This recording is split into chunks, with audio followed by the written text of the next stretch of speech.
Muy buenas noches, sean ustedes bienvenidos a otra sesión de la Cátedra Libre Manfredo Kempf Mercado de la Facultad de Ciencias Jurídicas y Sociales de la Universidad Privada de Santa Cruz de la Sierra.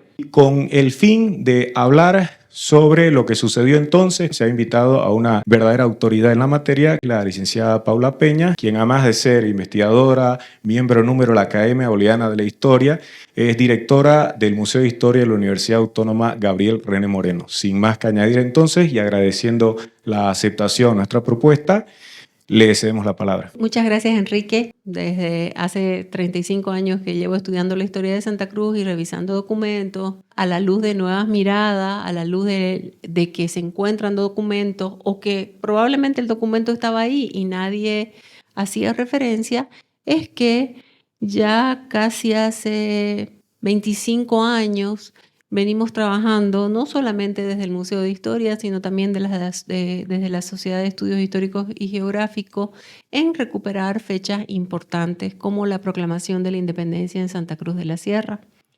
Por eso ahí el 14 de febrero, el Día de la Independencia. Este es un cuadro que lo pintó Carlos Sirvián, está en la colección de cuadros del Museo de Historia, que hace justamente referencia al 14 de febrero. A la luz de esas nuevas investigaciones que se realizaron a principios del siglo XXI, el pintor realizó este cuadro y como ustedes ven, esa esquina en esas dos aguas grandes es la antigua catedral, ¿no? Y la casita atrás iluminada es lo que es ahora el hotel, ¿no? Senses, que se llama la Antigua Pascana, y la otra casa de la otra esquina por donde entran las tropas del Colorado Mercado es lo que ahora es Starbucks. Ya no es la Santa Cruz que ustedes conocen, es la Santa Cruz de 1825. El 14 de febrero de 1825, las tropas de Mercado, que era un coronel, un militar patriota y estaba en la zona de Cordillera, toman la ciudad de Santa Cruz de la Sierra, capital de la gobernación del mismo nombre, y proclaman la independencia. Y aquí quiero hacer alguna precisión, porque hay muchas críticas que la gente dice, ay, ¿cómo vas a hablar de la proclamación de independencia en Santa Cruz si la independencia fue el 6 de agosto? No, el 6 de agosto lo que hubo fue la creación de la República de Bolivia. Y esa creación de la República de Bolivia la hicieron los diputados de 5 departamentos, porque ya se llamaban así, La Paz, Chuquisaca, Potosí, Cochabamba y Santa Cruz de la Sierra. Porque no existe la posibilidad de que territorios no libres declaren su independencia, porque si usted depende de la corona española, ¿cómo va a formar otro estado, no? O sea, pero claro, a lo largo de la historia hemos repetido permanentemente frases hechas, ¿no? Incluso hay gente que me dice, no, si la provincia cordillera surgió en 1826. No. Bolivia creó la provincia cordillera. No. Esos departamentos crearon el país. Y lo que pasó, el decreto del 23 de enero de 1826, es que se organizó el territorio. Y los departamentos y lo que antes se llamaban partidos se van a llamar provincias, ¿no? Entonces, a veces tenemos el chip poco crítico, ¿no? Y simplemente repetimos frases hechas, ¿no?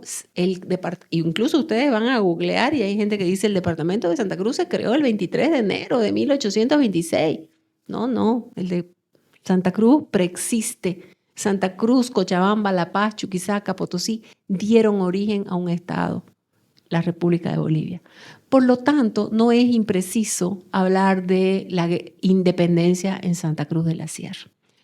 Este es el final. Entonces ahora, de acuerdo a lo que me pidió Enrique, yo voy a hablar de cómo llegamos a este 14 de febrero de 1825. Para que ustedes vean, este es un plano de la ciudad, también elaborado por el señor Carlos Sirvián. Esa era la pequeña ciudad, que ahora ya tiene 11 anillos, en ese momento tenía 11 calles, ¿no? Pero todos los caminos que están ahí marcados son las mismas calles y avenidas que hoy tenemos. En el centro, esa manzana verde es la plaza, que en ese momento era la Plaza de Armas, y ahora Plaza 24 de septiembre, y esa era la pequeñita ciudad capital de la gobernación de Santa Cruz de la Sierra. Pero ¿cuándo se fundó Santa Cruz de la Sierra? En 1560, el virrey del Perú, Andrés Hurtado de Mendoza, crea lo que se llama la Gobernación de Mojos, que rápidamente pasa a llamarse Gobernación de Santa Cruz de la Sierra. Esa Gobernación de Santa Cruz de la Sierra, que se erigió como tal en 1560, era una de las 8 gobernaciones que había en el Imperio Español. ¿Por qué digo esto? Porque en el territorio de la actual Bolivia, la única con la categoría de gobernación era Santa Cruz de la Sierra. Por lo tanto, Santa Cruz de la Sierra tenía un gobernador que era representante de la corona española, del imperio, era nombrado por el rey, pero su ciudad capital, Santa Cruz de la Sierra, tenía un cabildo municipio, es decir, el poder local elegido cada 1 de enero entre los ciudadanos de esa ciudad capital. Entonces, esta gobernación de Santa Cruz de la Sierra, durante estos 250 años del Imperio Español, se constituyó en la frontera más al este del imperio en el centro del continente, ¿no? Y como frontera, era frontera del imperio primero de Portugal y después va a ser de Brasil, ¿no? Pero también eran unas tierras para adelantar de las poblaciones nativas que eran fundamentalmente cazadores, recolectores, por lo tanto tenían que ser evangelizadas, ¿no? Entonces, en este territorio que conocemos como Santa Cruz de la Sierra no había ni una unidad política ni una unidad lingüística, por lo tanto el proceso evangelizador tuvo fundamentalmente como característica las misiones. Primero las misiones jesuitas en Mojos y Chiquito y también las misiones franciscanas en Cordillera y en Guarayos. Entonces, entendamos que esta unidad política administrativa del imperio era la gobernación de Santa Cruz de la Sierra. Esta gobernación de Santa Cruz de la Sierra, como desde Panamá hasta Tierra del Fuego, dependían del virreinato del Perú. El virreinato del Perú era uno de los virreinatos más amplios. De Panamá a Tierra del Fuego, el Perú; de Panamá hasta California, el virreinato de Nueva España. Sin embargo, en el siglo XVIII, con el triunfo del liberalismo, la revolución industrial y la ilustración, se van a dar ciertos cambios en la corona española. Y estos cambios también tienen que ver con cambios territoriales. Unos años antes, en 1739, se había creado el Virreinato de Nueva Granada, que es lo que hoy corresponde a Venezuela, Panamá, Colombia y Ecuador, más o menos para que lo visualicen. Pero en 1776 se creó el Virreinato del Río de la Plata, con capital en Buenos Aires. Y este virreinato estaba compuesto por los siguientes territorios: Buenos Aires, Córdoba, Tucumán, Charcas, Potosí, La Paz, Santa Cruz de la Sierra, Paraguay, y gobiernos militares, Mojos, Chiquito, Las Misiones y Montevideo. Entonces, este nuevo virreinato es el último virreinato creado, ya no es el contexto de la época del inicio de la conquista y la colonización, que fue el siglo XVI, sino estamos en pleno siglo XVIII en otro contexto histórico. El virreinato de Buenos Aires, entonces, nuestro territorio, la gobernación de Santa Cruz de la Sierra, pasa a formar parte de este virreinato. Y en 1782 se dan unas reformas que convierten a los territorios de los obispados en intendencias. Como Santa Cruz era un obispado, se convirtió en gobernación-intendencia. La Paz, que era un obispado, se convirtió en la Intendencia de La Paz. De igual manera, Charcas. Estas reformas borbónicas tuvieron otros impactos. Unos años antes habían expulsado a los padres jesuitas, lo que genera también mucho malestar en el territorio de la gobernación, ¿no? Unos años después, en 1783, deciden trasladar la capital de Santa Cruz de la Sierra a Cochabamba, porque el obispado de Santa Cruz de la Sierra incluía Cochabamba. Entonces esto genera mucha molestia en las élites locales que desde 1561 eran capital de una gobernación, que de pronto se conviertan simplemente en una ciudad secundaria, ¿no? Y otro tema que es muy importante también, que poca gente lo toma en cuenta, es que a partir de 1789 instituyen el territorio de la gobernación cruceña el pago de tributo de los indígenas. Hasta ese momento, los indígenas que vivían en Santa Cruz y su cercado estaban libres del pago del tributo. Los de las misiones sí pagaban a través del régimen misional. Entonces, esto también genera mucha molestia en una población que no había pagado el tributo y que de pronto el imperio le exija. España necesitaba recursos para la administración, las guerras que estaba viviendo.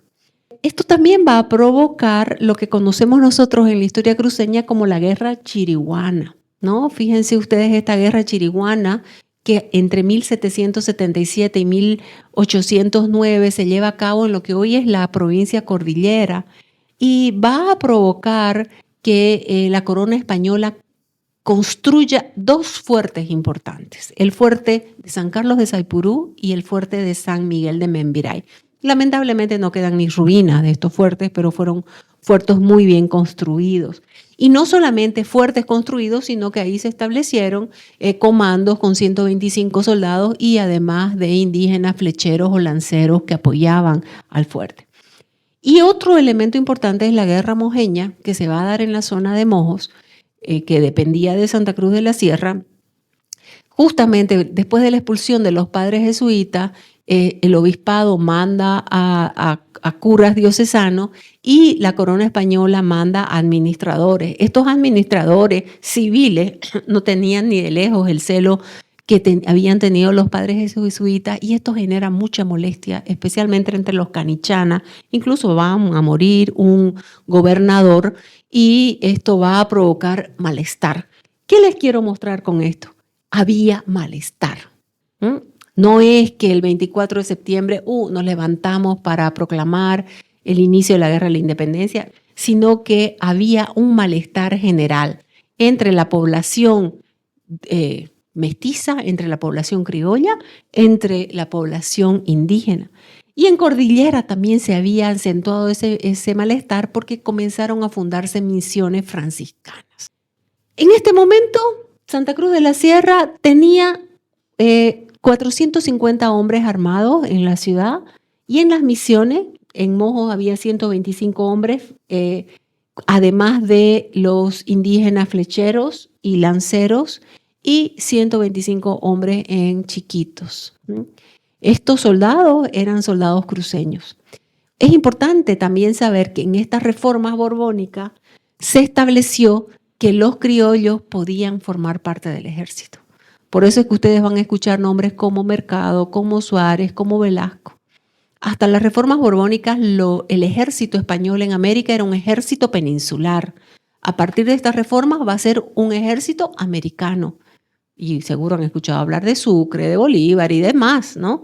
¿Cómo se entiende que pudo haber guerra? Porque hubo un ejército americano formado por gente de acá.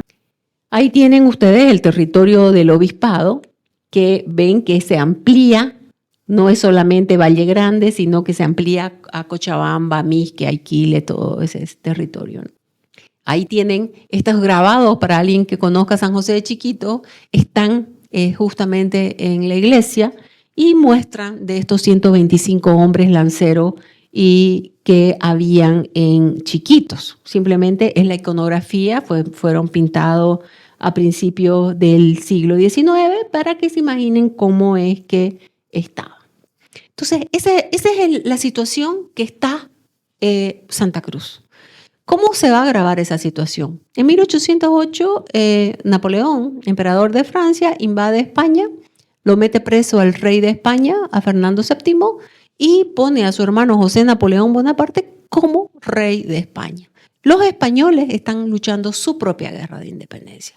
Los españoles estaban prácticamente destruidos, los ingleses le habían acabado con la armada invencible. O sea, España no tenía ya esa fuerza naval que había tenido hasta 1805. Los ingleses habían ocupado Buenos Aires 2 años. Entonces, esto nos está mostrando una debilidad del imperio, ¿no? Y el riesgo que corren estos territorios. Entonces, en 1808, una crisis nunca vista en la corona española. Su rey está preso. Los españoles van a comenzar a luchar por su propia independencia de los franceses. Y bueno, Napoleón, José Napoleón Bonaparte, Pepe Botella, como se lo conocía vulgarmente, está gobernando España. El 25 de mayo de 1808, en España, los españoles deciden formar una junta de gobierno para gobernarse hasta expulsar a los franceses. Entonces, aquí vemos que surge una idea que era muy común en la teoría política española. Si la soberanía radica en Dios, Dios se la da al pueblo y el pueblo se la da al rey, a diferencia de lo que era en Francia. Si el rey está preso, ¿a quién vuelve la soberanía? Al pueblo. Y en España quedaba claro, volvía al pueblo español. Cuando en América se enteraron de estos sucesos, van a haber una serie también de manifestaciones y aquí va a haber un problema. ¿A qué pueblo va a volver la soberanía? ¿Al pueblo español que vive en América o a los americanos? Y esto va a crear la mayor fricción que se da. En 1809, en Chuquisaca, el 25 de mayo, ¿no? Recordando ese 25 de mayo de 1808 en Madrid, se va a dar un levantamiento de los oidores contra el presidente de la Real Audiencia diciendo, el rey está preso, lo vamos a desconocer y el poder vuelve a nosotros que somos el pueblo. Bueno, lo mismo pasa con la Junta Tuitiva en La Paz el 16 de julio, pero estos levantamientos van a ser reprimidos por el poder de los virreyes, ¿no? Que todavía nadie había cuestionado si el rey está preso, ¿de dónde sale la autoridad del virrey? En Santa Cruz se va a dar un levantamiento. Este levantamiento lo van a hacer los indios tributarios, que estaban cansados del tributo, y los negros esclavos y los negros libres. Los negros esclavos que venían escuchando hablar de libertad y planteaban la necesidad de proclamar la manumisión, es decir, la eliminación de la esclavitud. Este levantamiento en Santa Cruz estaba previsto para el día del 15 de agosto, el día de la Virgen de la Asunción. Santa Cruz era muy devota a esa Virgen y hay un levantamiento, pero termina en nada, los negros van a ser presos y enviados a Charcas. Entonces, entendamos que estamos en un momento de alta conflictividad. Esa conflictividad se va a agudizar en el año 1810. ¿Por qué? Porque el 25 de mayo de 1810, el virrey de Buenos Aires, el virrey del Río de la Plata, va a ser destituido ¿por quién? Por el Cabildo de Buenos Aires. El Cabildo es el poder local. Entonces, el Cabildo que está representando al pueblo español va a destituir al virrey y va a formar una junta de gobierno. Una junta de gobierno para gobernar en tanto y en cuanto Fernando quede libre. O sea, es muy difícil pensar que hubiera muchos republicanos en 1810 cuando solo los Estados Unidos y Haití eran repúblicas, ¿no? Todos los demás eran monarquías. Entonces, esta junta de gobierno envía a sus emisarios a Paraguay, a Montevideo, a Tucumán, a Salta, a Santa Cruz de la Sierra, a Cochabamba, a Potosí y así sucesivamente. Buscaba esos territorios que pertenecían al virreinato reconozcan ahora a la Junta de Buenos Aires. Y es así que salen lo que hoy se conoce como ejércitos argentinos, auxiliares argentinos, y van a todos los territorios. La tradición dice que el 10 de septiembre llegaron al fuerte de Membiray, uno de los fuertes que se habían construido para la defensa del territorio, y el 14 de septiembre llegan a Cochabamba, que es donde estaba la capital de la Intendencia de Santa Cruz de la Sierra, y el 24 de septiembre van a llegar a Santa Cruz. Otra vez vemos la misma esquina que habían visto ustedes de noche, la iglesia catedral, las dos casas y la casa de gobierno. Esta pintura, que también es del artista plástico Carlos Sirvián, que se encuentra en el Comité Pro Santa Cruz, muestra justamente cuando el Cabildo de Santa Cruz de la Sierra, el poder local, el poder de los ciudadanos, destituye al subdelegado Toledo Pimentel, que era el representante de la corona, y forma una junta de gobierno. Una junta de gobierno porque, por supuesto, está apoyando a la Junta de Buenos Aires. Y a partir de ese momento se instaura el gobierno patriota. ¿Quiénes van a formar parte de esta junta? Antonio Vicente Seoane, el coronel Antonio Suárez. Este coronel era el segundo al mando de uno de los fuertes y por supuesto se necesitaba el apoyo militar. Eustaquio Moldes, que había venido desde Buenos Aires, ¿no? El capellán de la junta era el padre José Andrés de Salvatierra. Mucha gente cree que el padre José Andrés de Salvatierra estuvo en la junta de Santa Cruz. No, fue su hermano que se llamaba José Salvatierra, por eso es que hay esa confusión. Entre 1810 y 1811, los patriotas gobernaron Santa Cruz. Sin embargo, Santa Cruz no está aislada del mundo. Hay una guerra que es americana, es una guerra civil entre americanos. Los realistas que estaban concentrados en el Perú comienzan a derrotar a los ejércitos argentinos y en ese marco, en 1811, José Miguel Becerra, que era también un coronel cruceño, toma Santa Cruz de la Sierra y pasa otra vez a manos del rey, a manos de los realistas, y comienzan a obedecer al gobierno de Lima. En este momento, Goyeneche, que era el máximo jefe de los ejércitos realistas, decide dividir definitivamente Santa Cruz y Cochabamba, lo que por supuesto satisface a los cruceños que habían estado en una situación subalterna los últimos 30 años. Entonces, queda ya Santa Cruz absolutamente separada de Cochabamba. Pero las tropas realistas fueron derrotadas en 1813 y este hombre que había estado en 1810, el coronel Antonio Suárez, estaba refugiado en Chiquitos, toma Santa Cruz de la Sierra y nuevamente Santa Cruz pasa al gobierno de la patria. Tenemos que entender que es una guerra civil, una guerra entre hermanos, una guerra entre parientes, no es una guerra ideológica, no tiene que ver ni con raza, ni condición social, ni condición étnica. En ambos lados habían españoles, mestizos, criollos, indígenas. Capaz el caso de la población esclava eran básicamente patriotas, pero podían ustedes encontrar indígenas realistas como indígenas patriotas. Este hombre, Antonio Suárez, se viene desde San José, toma Santa Cruz de la Sierra y vuelven a promover las ideas de la patria. En 1813 se llamó a un congreso en Buenos Aires para decidir qué iba a pasar con las Provincias Unidas, ¿no? Seguro ustedes han escuchado hablar del congreso en España, en Cádiz, ¿no? Y fue electo por Santa Cruz este señor como diputado y otro se llamaba Pedro Damián Iturbey. Entonces, ante esa elección, va a asumir como gobernador de Santa Cruz de la Sierra el coronel Ignacio Warnes.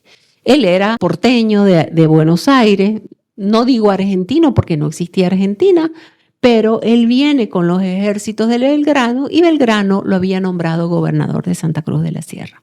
Durante su gobierno, se van a dar las más importantes batallas de la guerra y vamos a ver por qué. Él llega acompañado de José Manuel Mercado, que ustedes lo conocen, el Colorado, como quieran escribirlo. Él era cruceño, formaba parte del ejército realista, pero ya él se encontraba en La Paz en 1809, se une a las tropas patriotas y desde 1809 es un patriota. Este hombre, al ser cruceño, tener su familia aquí, acompaña a Warnes y va a ser muy importante la presencia de Warnes porque él se da cuenta de que es necesario formar un ejército patriota, ¿no? Determina cómo deben ser los uniformes de un comandante, de la caballería, de la infantería, ¿no? Entonces él comienza a formar ese ejército. Incluso si conocen ustedes la iglesia San Roque, ese barrio era conocido como La Pólvora, donde instala sus cuarteles, fábricas de armamento, fábricas de municiones, etc. Y claro, Warnes viene desde Buenos Aires. En Buenos Aires el directorio había decidido en 1813 abolir la esclavitud y estos esclavos libres iban a pasar a formar parte del ejército patriota. Entonces Warnes crea lo que se llama el batallón de los pardos libres, otros hablan del batallón de los pardos y morenos. De cualquier manera, es un batallón con estos hombres que habían logrado la manumisión o el fin de la esclavitud. En Santa Cruz habrían aproximadamente 150 negros entre hombres y mujeres, o sea que debe haber sido un batallón pequeño, pero ya era un batallón leal a Warnes. Durante estos años se van a dar estas batallas, simplemente para mostrarles. Aquí al sur está el fuerte de Membiray y un poquito más arriba el fuerte de Saipuru. Estos dos fuertes eran importantes porque protegían a todo este territorio del avance de los chiriguanáes, y después van a ser también importantes porque aquí van a llegar estos ejércitos que vienen de Buenos Aires, o por aquí van a intentar pasar los ejércitos que vienen desde el Perú para derrotar a Buenos Aires. Este mapa, como les digo, es el territorio cruceño, ¿no? Donde se va los campos de batalla. Tenemos la batalla de Florida, la batalla de Santa Bárbara en Chiquitos, ahora voy a hablar de ella, y la batalla del Pari en la zona de Valle Grande. Este es un territorio que, como decía José Luis Roca, está entre dos posturas distintas, ¿no? Entre Lima y Buenos Aires, entre los realistas que van bajando desde Lima y los patriotas que van subiendo de Buenos Aires. Fueron 3 las batallas. La primera, el 25 de mayo de 1814, en el pueblo Misión de Florida, aquí a 40 kilómetros de Santa Cruz de la Sierra. Batalla importante porque el ejército de Warnes derrota al ejército realista de Blanco, y esta derrota de Florida ya va a frenar el avance realista hacia el sur, ¿no? Con esto queda sellado, ya no van a poder nunca más los realistas ir hacia el territorio del Río de la Plata. Este es el río seco, si alguna vez han ido, es un río seco, ¿no? Donde se enfrentan, un río seco hasta que hay un turbión y tiene agua, pero generalmente está seco, donde se enfrentan las tropas patriotas de Warnes y de Arenales contra Blanco, y finalmente logran atrincherarse y Warnes derrota a Blanco. Quedando Cordillera Libre, Valle Grande también, Warnes decide perseguir a los realistas que habían escapado hacia Chiquitos. Y el 7 de octubre de 1815, Warnes derrota a las tropas realistas en Chiquitos. Warnes, al volver de Florida, sabe que los realistas que estaban ya sea con Blanco, ya sea en Santa Cruz, se habían ido hacia Chiquitos, entonces decide perseguirlos. Estos realistas habían llegado casi hasta el Río Grande, pero debido a las aguas no pudieron pasar el río, entonces Warnes estaba apresurado antes de que siga lloviendo más de llegar a Chiquitos, y efectivamente el 7 de octubre de 1815 Warnes derrota a los realistas en Chiquitos y garantiza este territorio para el gobierno patriota. Los realistas, algunos mueren, la mayoría se escapa a Brasil, a Mato Grosso. Para que ustedes tengan claro, los patriotas, cuando los realistas dominaban Santa Cruz, los patriotas se iban a lo que hoy es Argentina. Cuando los patriotas dominaban Santa Cruz, los realistas se iban a lo que hoy es Brasil, Mato Grosso. Y por último, la última batalla, ya Warnes regresa de Chiquitos en enero de 1816, pero ya las tropas argentinas, de los ejércitos auxiliares argentinos, como se llama, habían sido derrotadas en 1815. El rey Fernando VII había vuelto al trono y el rey Fernando VII la tomó muy en serio la guerra y decidió mandar sus ejércitos. Ahí, desde la vuelta al trono de Fernando, podemos hablar realmente de una guerra de independencia. Hasta 1815 fue una guerra civil, pero ya a partir de 1815 es una guerra de independencia. Y viene un militar cruceño, Francisco Javier Aguilera, acompañado de 2 ejércitos profesionales que habían llegado desde la península. Y claro, Francisco Javier Aguilera, cruceño, conoce el territorio, acaba con Padilla, seguro han escuchado de Juana Zurduy de Padilla, acaba con su esposo Padilla en La Laguna, lo que hoy es Chuquisaca, y de allí se viene y entra a Santa Cruz por Basilio, ¿no? Y lo toma más o menos de imprevisto a Warnes, y el 21 de noviembre de 1816 derrota a Warnes en las afueras de la ciudad. ¿Dónde es esto? Pueden ir a visitarlo en la plazuela del Pari. Conocen la rotonda de Chiriguano, me imagino. Habrán visto que hay 2 pórticos ahí con un montón de estas imágenes del pintor Carlos Sirvián. Ese fue el campo de batalla. Ahí es donde se encontraron la mayor cantidad de huesos casi 100 años después. Y cuando construyeron el primer anillo, el segundo anillo de circunvalación, también sacaron muchos huesos de todos esos patriotas israelitas que murieron. Entonces, 21 de noviembre, Warnes es derrotado. Esto sería donde ahora es la gobernación, más o menos se imaginan, que está arriba en la barranca, el arroyo del Pari, que ahora es un canal, y el campo de batalla, Warnes es derrotado y muerto por Francisco Javier Aguilera, quien le corta la cabeza y les pone en la picota de la plaza, pero su ahijada Ana Barba, conocida como la Zarca, la roba y la guarda hasta algún momento. 1816, Warnes derrotado, triunfa Aguilera, Aguilera toma el poder, ahí lo tenemos a Francisco Javier de Aguilera, cruceño. Aguilera va a gobernar Santa Cruz, es un hombre que logra ocupar perfectamente bien el territorio, domina Mojos, domina Chiquitos, domina Valle Grande, domina Santa Cruz. La zona de Cordillera no logra dominar porque ahí escapan todos los hombres de Warnes, especialmente el Colorado Mercado y Cañoto. Pero este hombre es un hombre que vive a caballo, vive ocupando su territorio. Imagínense, llega pasa por Cochabamba, Valle Grande, él estaba en constante movimiento. Un hombre que comienza a cobrar tributo y pagamos tributos hombres y mujeres. Esta mujer era una de las que más tributo pagaba. Y ahí tenemos a alguien que es conocido en la tradición popular como Cañoto, José Manuel Vaca, que va a ser el que hostigue permanentemente a Aguilera. Aguilera va a gobernar un poco menos de 9 años.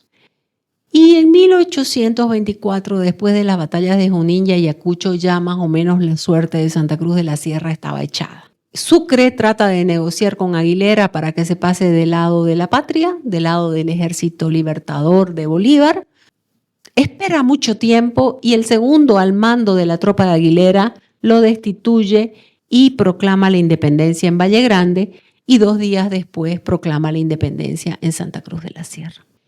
Esa fecha del 14 de febrero no era una fecha muy conocida, como antes tampoco era conocida el 26 de febrero, digamos, ¿no? Si yo les digo que el 26 de febrero recién se festeja desde 1961, capaz no me la crean, pero era así. Entonces, el 14 de febrero era muy poco conocida. Con las nuevas investigaciones fueron saliendo a la luz estos nuevos documentos. Y bueno, se proclama la independencia en Santa Cruz, se plantea el cabildo de proclamar la independencia y se elige un nuevo gobernador, Juan Manuel Arias, y un comandante, el comandante Menacho. Sin embargo, Santa Cruz de la Sierra había decidido sumarse al Ejército Libertador de Sucre. Tanto las tropas de Aguilera, que eran las tropas realistas, deciden apoyar, cuanto las tropas patriotas dirigidas por Mercado deciden apoyar a Sucre. Sucre, entonces, en el uso de sus poderes, nombra como primer presidente del departamento de Santa Cruz a José Videla Castillo, que era de Mendoza, de lo que hoy es Argentina, un hombre del sur, y lo manda a Santa Cruz de la Sierra. Las instrucciones de Sucre eran claras, había que elegir a los diputados para una asamblea deliberante que defina qué hacer. Este hombre organiza Santa Cruz, le da una cristiana sepultura a Warnes, ¿no? El héroe de los patriotas, y se procede a la elección de los diputados por Santa Cruz de la Sierra. De acuerdo a la convocatoria de Sucre, en el decreto del 9 de febrero tendrían que elegirse 5 diputados. Se va a elegir Antonio Vicente Seoane por Santa Cruz, a Vicente Caballero por Valle Grande. El diputado de Chiquitos no se lo puede elegir. Chiquitos está ocupado por las tropas brasileñas que después se van a retirar, pero hay conflicto. El diputado de Mojo es el presbítero Cortés y no quieren, Sucre es un liberal, no quieren que un sacerdote esté inmiscuido como diputado, y en Cordillera la mayor parte eran indígenas chiriguanáes que no cumplían con los requisitos para ser elegidos. Se eligen a estos diputados y estos diputados son los que van a asistir a la Asamblea Deliberante que el 6 de agosto de 1825 creará Bolivia. Son 5 los territorios o departamentos que dan origen a este país, y a partir de ese momento la Asamblea Deliberante que deliberó y creó Bolivia, va a haber una asamblea permanente en la que forma parte el señor Antonio Vicente Seoane, y esta asamblea tiene que organizar el nuevo Estado. Es cuando van a sacar los decretos de que los antiguos territorios ahora son departamentos, que los antiguos partidos serán provincias, ¿no? Llamar a elecciones para la primera asamblea constituyente de 1826. En Santa Cruz ya se eligen a los 5 diputados. Bolívar lo nombra a José Miguel de Velasco como el primer prefecto. Ya dejan de llamar presidente de departamento y usan esa palabra de la organización prefecto, ¿no? Que es un delegado del poder central.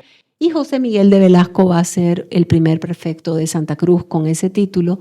Un hombre también que organizó el territorio, uno de esos arquitectos de ese nuevo mundo republicano. Comienza a organizarse el territorio, se eligen a los diputados a la Asamblea Constituyente. La Asamblea Constituyente se lleva a cabo entre abril y noviembre de 1826 y en 1826 se proclama la primer Constitución boliviana, que seguramente si alguien que estudia Derecho la han estudiado, ¿no?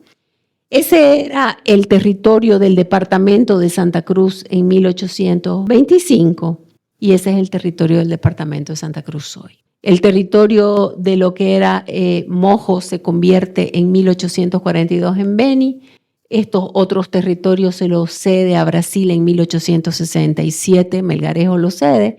Se pierde todo este territorio con Paraguay después de la Guerra del Chaco y los tratados de paz.